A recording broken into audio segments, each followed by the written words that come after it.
Welcome to Classroom 2 Courtroom. Here's your host, Scott Benton. Hey everyone, Scott Benton here. How are you? I am the host of the Classroom 2 Courtroom podcast, where we help you easily transition from a law school student into your professional career as an attorney, and where we make the practice of law fun. Now, today we're going to talk about tailoring your legal documents for different audiences. Are you a law student or recent graduate waiting for admission to the California bar and eager to gain real-world legal experience? Join the Legacy Lawyers' coveted associate programs in sunny Southern California. Our hands-on spring, summer, and fall programs provide opportunities to dive into high-stakes probate litigation. If you aspire to litigate and thrive in an America First culture that values God, family, and country, we want you on our team. Don't wait, space is limited. Call 714-766-0457 to learn more about this exciting opportunity. That's 714-766-0457. Elevate your legal career with the Legacy Lawyers. Today, in order to help your overall use of the success cycle as far as the performing legal services portion goes, we're going to take a look at tailoring your legal documents for different audiences. As I'm sure you already know, not all audiences are created equal. For you to communicate as clearly as possible, part of your writing process needs to consider the audience. And in the legal world, an audience is not an audience is not an audience. Sure, there are generalized communications that everyone's going to need to have, such as the date and time of an event.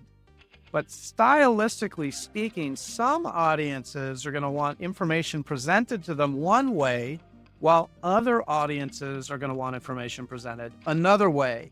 It's your job to figure out which type to use. The important thing is simply to know who you're talking to and to understand that there are different styles of communication.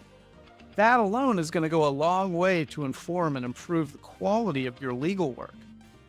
After you know who is going to read your material, you can make changes to the tone, the length, and the level of detail to ensure effective communication with your target audience. So with that in mind, let's consider our different audiences and what you might want to consider when you're writing to judges, clients, and senior attorneys or colleagues. Judges tend to be focused and often prefer concise, direct, and to-the-point writing.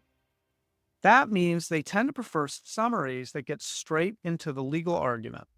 If you're writing a document that's going to be seen by a judge, you probably want to avoid unnecessary detail or even emotional language. Focus on facts and the legal precedents. With judges, you want to be direct to avoid creating any confusion. There's a great bumper sticker that applies to the way you want to write to judges, which is eschew obfuscation. Eschew obfuscation. I love the irony in that bumper sticker. Hopefully, it'll help you remember how to write when your audience is a judge. Eschew obfuscation. Clients, on the other hand, tend to want to read communications in clear, plain, common, jargon-free language that explains legal terms and processes. Clients also want to know the impact of the legal work on their case. So you want to remember that clients are always determining if the money that they're paying for legal services is a good investment or not. They're asking themselves, are they spending their money wisely? If you use language that's unclear or it's bogged down with legal terms, then your client may become confused or even frustrated. So you want your client to be able to see how the legal work that you're doing for them helps them reach their legal goals. As an aside, you want to make sure that all of your billing entries are also written in the same style that's clear, transparent, and understandable in order to avoid any confusion. When you talk to your client on the phone or in person, it's also a good idea to go over those billing entries or any of the written communications you've sent them, just to make sure that they understand every single word. And so you understand exactly how they communicate. You want to make sure that you know whether your messages are getting through or not, and then adjust accordingly.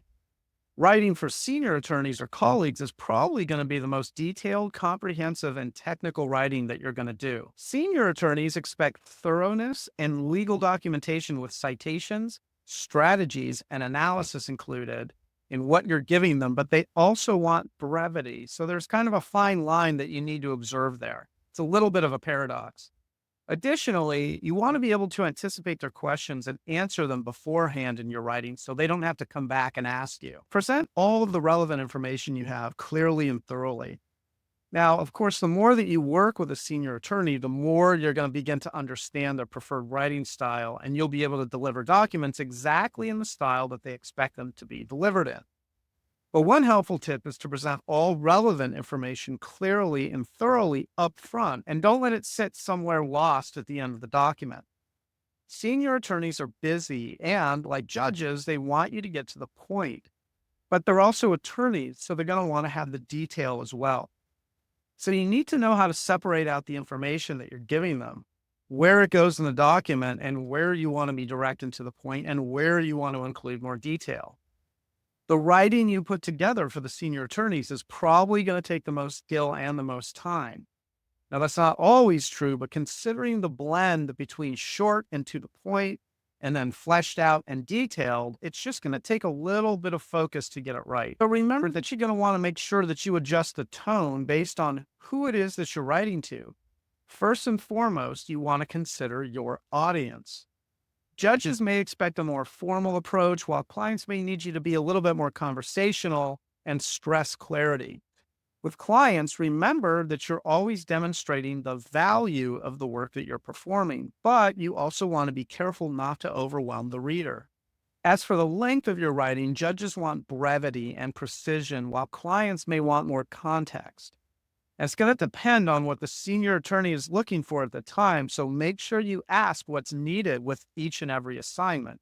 But in general, even if a piece of writing contains a lot of supporting information, senior attorneys are looking for brevity, or at least they want to get to the point up front. So remember that whoever you're writing to, your writing needs to be clear.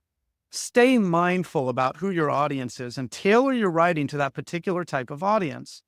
Once you're done with a draft, read your work as if you're reading it through the eyes of the audience. You can ask yourself if you need to make any changes in order to better communicate your message the best way possible. I'm Scott Benton. I'm the host of the Classroom to Courtroom podcast. Thank you so much for stopping by and checking out this episode. If you like this podcast and you'd like to get more information about us, you can always go to our website at classroom2courtroom.com. That's classroom, the number 2, courtroom.com, where you can send us a message to keep in touch with us if you like. You can even inquire about our seasonal associate programs that we have available for law school students. You can apply to come work with us. And as always, don't forget to share, like, and subscribe to stay on top of all of our latest episodes. And until next time, we hope you'll join us in making the world a better place, one client at a time. Thanks for joining us on Classroom 2 Courtroom, the podcast designed to help launch your first-time legal career. If you have any feedback or ideas for episodes you'd like to hear, you can always find us at classroom2courtroom.com, where you can leave comments, ask questions, and even join our online community. And always remember, by becoming an excellent and confident practicing attorney, you actually make the world a better place.